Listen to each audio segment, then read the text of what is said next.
जय जोहार संगवारी छत्तीसगढ़ी संदेश में आप मन के स्वागत है। संगवारी हो हमारे छत्तीसगढ़ के बेरोजगार युवक मन बर बड़े खबर।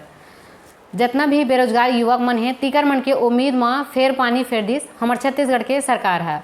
ये बात ला मैं एक सेती कहत हूँ काबर की वाइपम हाँ अभी 2026 ला लेके कैलेंडर तैयार करे हावे भर्ती प्रक्रिया ला लेके, और लगभग 31 भर्ती हावे 2026 में होही। अप्रैल ने लेके दिसंबर तक के ये पूरा लिस्ट हावे जेमा अलग अलग विभाग ला भर्ती प्रक्रिया निकाले जही और परीक्षा आयोजित करे जही।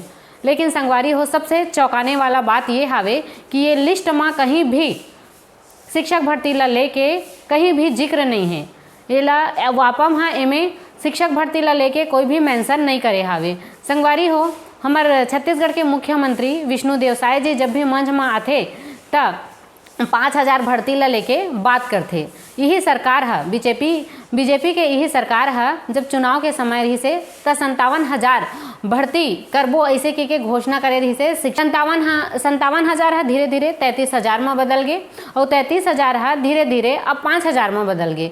हर मंच में विष्णुदेव साय जी ये की थे कि 5,000 भर्ती शिक्षक भर्ती लेबो ऐसे की के, लेकिन ये है ऐसे लागत है कि सिर्फ मंच के बात है मंच तक ही सीमित रही जही। काबर की वाइपम जिन लिस्ट तैयार करे है तेमें कहीं पर भी शिक्षक भर्ती के जिक्र नहीं करे हावे। संगवारी हो ये लिस्ट ला देख के आम जनता के युवक मन के जे मन हा उम्मीद लगाए बैठे रहीन कि सरकार है 5,000 भर्ती निकाली, सरकार है अब निकाली तब निकाली, ये उम्मीद है ये इंतजार बन के ही रह गए हावे। लेकिन सरकार है एमा कोई भी ध्यान नहीं दी से। संगवारी हो हमार सरकार ला भाजपा सरकार ला सत्ता में आए 2 साल हो गए, 3 साल बाँचे हावे और ये 3 साल में सरकार है और का करही ते तो पता नहीं है। लेकिन सरकार से निवेदन हावे कि धार्मिक जातिगत मुद्दा फ्री बांटे वाला स्कीम ला छोड़ के सड़क शिक्षा और रोजगार ला ध्यान देवे। संगवारी हो आपम के इतना बड़े लापरवाही ला लेके आप मन का कहो कमेंट जरूर करो। जय जोहार जय छत्तीसगढ़।